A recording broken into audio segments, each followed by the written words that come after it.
Gaming isn't just expensive upfront anymore. It is getting more expensive over time. I mean, we're talking hardware, subscription costs, accessories, the list goes on, and it's just getting worse and worse for us. It all adds up, and in my opinion, the Steam Deck is probably the best gaming value that you can pick up that really makes the most economical sense. Now, I'm gonna preface all of this with a huge disclaimer that if you are somebody that wants to see the highest amount of frames, or you play a lot of really competitive online multiplayer games like Apex, Call of Duty, Battlefield, different things that require a kernel level anti-cheat, then the Steam Deck is absolutely not the console that you should be even considering. And yes, I did just call the Steam Deck, which is technically a PC handheld, I called it a console, but I'll get to that a little bit later on. Like I said, if you're somebody that is really pixel peeping or expecting really high frame rates or performance, then the Steam Deck is just not going to deliver. You're gonna be demanding higher performance out of something that just can't keep up with those demands. The Steam Deck is basically for everyone else. Now, I will say that if you are that person, you probably do have a gaming PC or maybe something else in your setup that can run more demanding games, so the Steam Deck would make a great companion device.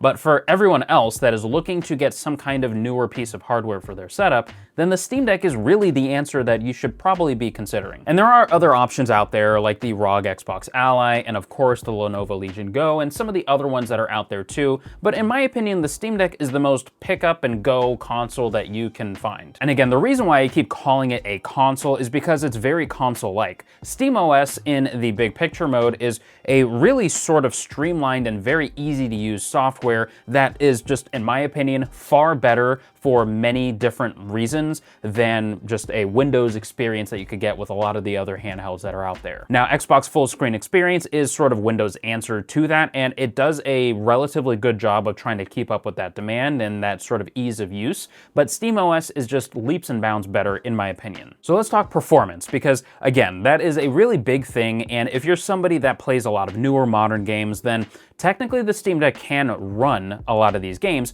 but you really have to sort of redefine what you consider as running, especially on a handheld device. Now, if you're playing docked on a TV or a monitor, then yeah, you're probably gonna want something that is a little bit more higher performing, especially if it's a newer modern game. Now, if you're playing an older game that doesn't have as much demands, or an indie game that again doesn't have as much demands, then whether you're playing handheld or on a monitor or a TV, then you're going to get a very good experience overall. And that's because the Steam Deck has quite a bit of power to be able to handle a lot of the games that you might want to play. Like in my case, I love playing Arc Raiders on this, whether it's handheld or I'm playing it docked at my desk. When I'm playing handheld, I get the full HDR experience, really nice, beautiful display, but when I just want to play just kicking back with either a mouse and keyboard or a controller on a monitor, it's not like perfect by any means playing it on a monitor, especially with the resolution being sort of blown up on a larger screen, but it does still a very good job that I really just enjoy playing, and I've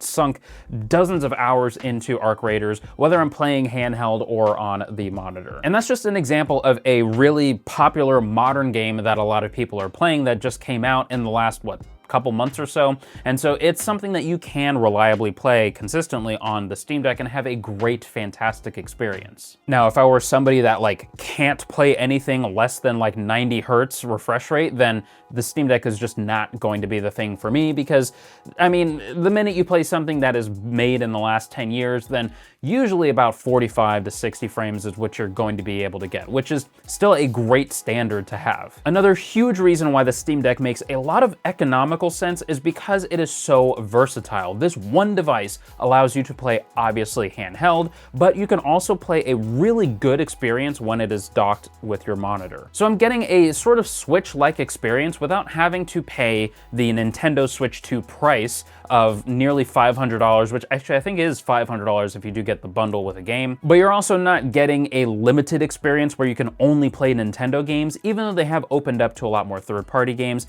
It's just not the same. When you consider SteamOS's huge backlog of amazing games in their library, Compared to Nintendo's very sort of limited ecosystem, which is great, it's a fantastic ecosystem if that is something that you're into, it just doesn't compare as far as the sheer volume of games and accessibility and compatibility with games from 10, 20, 30 years ago that you can easily buy and play on the Steam Deck versus the Switch 2. You're lucky if they sell it on the eShop, or if you have to do sort of the virtual console and then you're not really owning the game at that point. It's just a whole mess if you think about it. Speaking on that versatility, I can play this as somebody that just doesn't have the time to sit at a desk setup or in my living room and play in a sort of console experience. Then this allows me to pick up my game and just play it wherever I want and continue on a really nice, comfortable setup when I want to play at my desk, for example. The battery life is great if you're somebody that is out and about and doesn't have access to a charger or a power bank with you, and so you can get a really good experience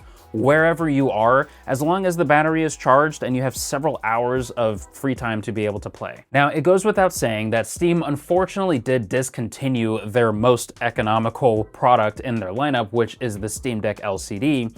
But the OLED that you can get is still a fantastic value because, for one, they didn't increase the price. With all of the other price increases that we've been seeing in the market with RAM and other components that have gone up in price, Steam has kept the Steam Deck OLED the same $550 entry point price, which is absolutely fantastic. With that entry-level price now being $550, in my opinion, this makes way more sense to get instead of a PS5 or an Xbox that would be around this price, because with those ecosystems, you're kind of locked to those ecosystems unless you spend a continuous amount of money every single month or year playing for either PlayStation Plus or Xbox Game Pass. While yes, the console hardware prices are similar to the cost of the Steam Deck, you're going to be spending nearly double to triple the amount of money that you would be spending if you just spent 5 years getting a PS5 and playing all those years for PS Plus versus having the Steam Deck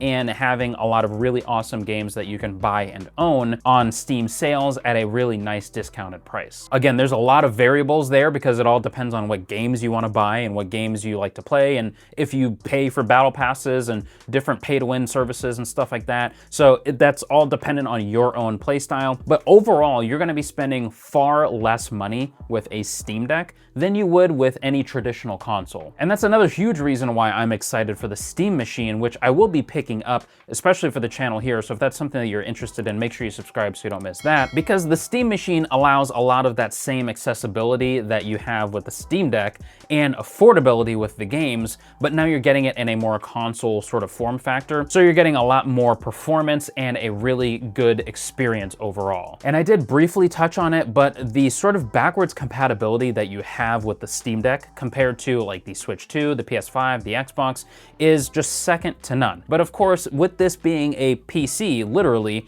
then you can play games as old as like 40 years ago if you really wanted to. Doesn't matter when it was originally made or what market it was originally intended for, or whatever was the case, what hardware was available at the time, it doesn't matter. If it can run, it will play on the Steam Deck. Whereas with the Switch 2, you can't play NES games, you can't play Super Nintendo games on a Switch 2. You just can't, obviously. The cartridges are completely different, and you can't really buy digital versions of them. You can do the virtual console, but it's just not the same. PS1, you can't pop a PS1 disc into a PS5, and of course, Xbox, yes, there is a lot more backwards compatibility here, especially if you get the Series X, but the Series X is like nearly $1,000. So look, the Steam Deck might not be the most powerful device in 2026, but it might be the smartest option for you.